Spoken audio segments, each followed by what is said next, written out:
Singapore's national service will soon move beyond broad medical labels, allowing servicemen to contribute more meaningfully to the country's defence.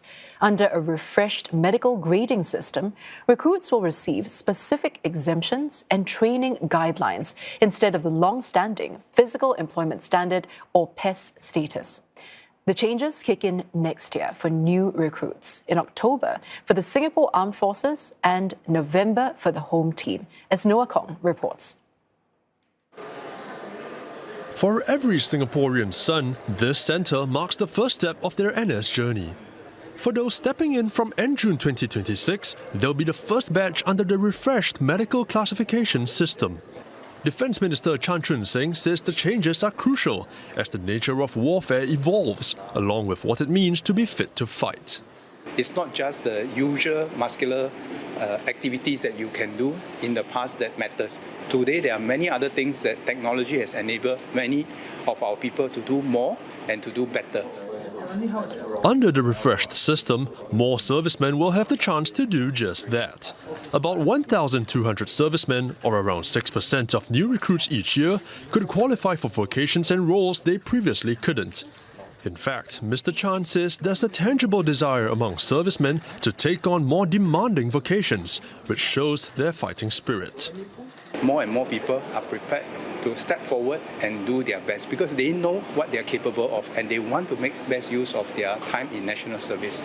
And that is a good sign for us that people want to do their best for their country, for themselves and for their buddies. The Defence Ministry says this move is supported by better medical capabilities that allow for functional testing. We will focus on, at the moment, musculoskeletal conditions of the ankle, knee and spine, of which we will test things like their mobility, their strength, their range of motion, so as to determine whether or not such servicemen are able to train safely in the SAF. The revamp, first proposed in 2021, required time to map fitness demands to each vocation. Trials found that commanders and trainers were confident in using the medical exemptions rather than PES grades to guide safe training. Trainers will also get further guidance on managing recruits. The trainers already from the start, prior to the recruits coming in, they already know the recruits, they already made knowns of the recruits' medical exemption. Then they are also able to apply the training progressively and safely in alignment to the recruits' medical exemption. More targeted trials will continue until next October. The refreshed NS medical grading system will enable more servicemen, such as those with past knee injuries or mild hearing loss, to take on a wider range of roles and contribute more meaningfully to the country's defence. CNA's Nikhil Khattar breaks down the key changes and what servicemen can expect. For decades, men entering national service have been given a medical classification known as PES. That affects the training they do and the roles they may serve. Now, the system is being refreshed, so medical conditions are matched more precisely to what each person can safely do. Today, much of that is summed up under one broad PES status. It gives commanders a general guide, but one label does not always show the full picture. Under the refreshed system, pre-enlistees will get 3 pieces of information. First, whether they are fit for service. Second, any medical exemptions. And third, whether they qualify for a shorter full-time NS term based on fitness test results. Those exemptions will guide the training each serviceman can safely take part in. Activities like route marches, obstacle courses, or field training may be adjusted based on medical needs. So what could that look like? Today, someone with a peanut or seafood allergy may be graded PES C and kept out of activities like IPPT or the standard obstacle course. Under the refreshed system, those restrictions may no longer apply, opening the door to more roles. Someone who has recovered from a torn ACL may also qualify for activities they could not do before. For some with more serious conditions, eligibility may still stay the same. I believe that the new system is more flexible, allows for people who might start out at a lower PES status. They are given more opportunities in different vocations. We don't have to worry like, oh, I'm let's say PES C, I only can do driver, you know what I mean? Oh, that guy driver probably PES C, that kind of thing, you know. So removes a lot of that, maybe that labeling and stigma behind PES status. Based on those medical exemptions, pre-enlistees will then be placed into one of several training programs: standard training, calibrated training with adjusted physical activities, or basic soldiering fundamentals. The aim is to deploy servicemen more precisely so more can contribute safely and effectively. The change could allow about 1,200 more servicemen a year to be actively deployed. Existing NSS and NS men will keep their current PES status, but from October 2027, they may receive the new medical exemptions at medical review. The refresh will also apply to regular servicemen from 2028. And to share more about the new classification system is Defence Minister Chan Chun Sing. He spoke earlier on News Tonight on Channel 5. Generations of NS men have served under the PES system, and it's become one of the defining features of national service. So with this refresh now, what do you hope to achieve? Well, we hope to be able to allow more NS men to fulfill their potential. Because in the past, I think, as what was mentioned, I think our classification will be broader, which means that it's not so fine, which means that we might have ruled out people who can do various things just based on a much broader category.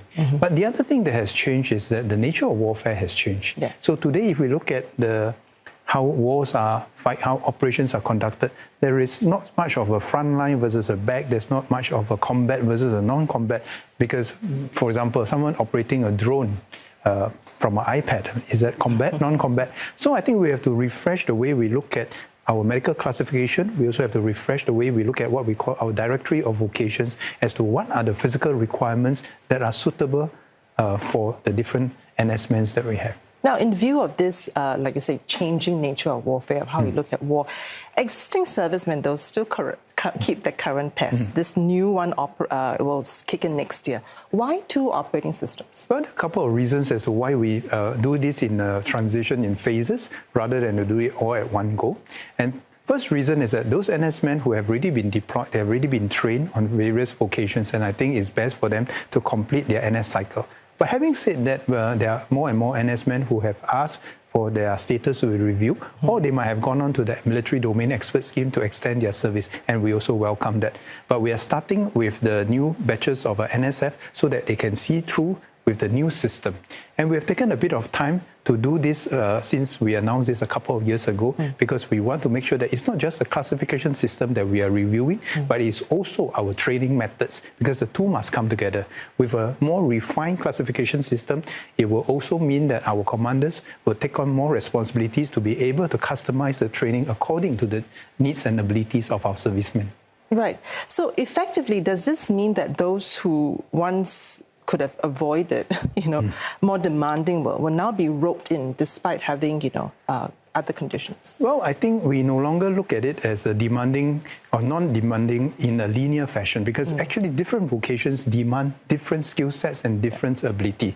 So, for example, in the past, someone in the artillery or in the engineers, they might focus much more on the upper body strength because of the weights that they need to carry. But together with today with automation and the digitization, actually some of these things have changed. And likewise, other vocations in the past, for example, those people who are operating the computers, they might think that, well, it's not so physically demanding. But there's another type of demand that's required on them, the cognitive load, the ability to multitask and so forth. So we no longer look at operational readiness or combat fitness, or what we now call operational fitness, in a unidimensional way, as if there's a hierarchical way of looking at fitness, because different people have different forms of fitness, just as different people have different skill sets, and what we want to do is to allow them to apply their skill sets, their competencies, to best fit the vocations that they are going to. That's interesting, Minister, because related to that, I've got a question on, say, a social contract, right? We can change classification on paper, but PES grades carry real social weight, right? So like boys talk, families compare, employers also notice, right? So this concept of value of service, or even stigma, right? Say a drone operator versus a combat fit soldier. Do we need a whole of society re-evaluation of how we value different forms of service? In fact, that is a broader movement that we are embarking on in the SAF and MINDEF, which is that we do not look at people's contribution in a linear or hierarchical way. In fact, there are so many different dimensions in modern warfare that people can make a contribution to, and not necessarily just on the previous unidimensional way, and especially focusing on just physical or muscular skeletal fitness. Right. So as the examples that we have mentioned today, drone operators can contribute as much in certain operations as someone else who will contribute more in other operations. What we need them to do is work as a team to complement one another. And just like our education system, we want to make sure that we tailor-make our training and customize them according to the abilities of our people so that they can best fulfill their potential. Right. So speaking of training, how will that be calibrated to fit the different needs, demands, and capabilities? Well, in the past, maybe simplistically, we would say that you work on the lowest common denominator. If you are at this level, then you work everything at this level. Right. It's just like in MOE, they have a full subject-based banding. Yes. You can be good at certain things and you can be better at other things, but you can allow yourself to be trained and stretched according to the different dimensions rather than using what we call the lowest common denominator, which won't allow someone to fulfill their potential. And that is why over the recent years, we have seen many more people coming forward and say that, and offering themselves and say that, actually, I can do more. But why are you not allowing me to do more? I might have an injury in the past, but I have fully recovered. And if I take the necessary safety precautions, I can still make a contribution. And I think that's a positive sign. So will the training then become more personalized to individual? Won't that be very onerous, though? Which is why we are taking time to make sure that we don't just change the classification system. We also have to make sure that our commanders, our trainers on the ground are able to manage a more diverse trainee profile. And lastly, Minister, earlier this year you had mentioned that we can unlock our people's potential if we shift our focus to what they can do. Rather than what they cannot do. That's right. Yeah. So on top of this, the refresh, what other plans are you thinking to make NS more effective, bringing out our servicemen's best, what they can do rather what they cannot do?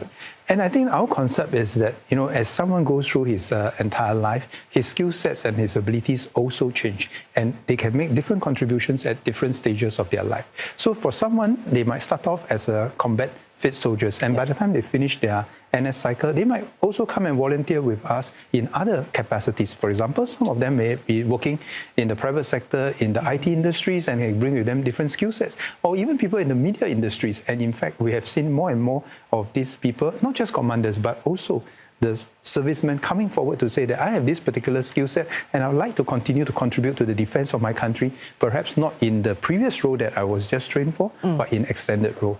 That's one thing that we want to do. The other thing that I've announced is that we are going to expand the SAF volunteer corps, and many more people who have not even served NS can play a part in the defense of Singapore by making contributions in different ways. It may not be in the conventional combat roles, but there are many other roles that they can play a part to help us build a stronger defense. And I think that is the strongest deterrence message that we can have, where every one of us who are able, they are prepared to play a part in this.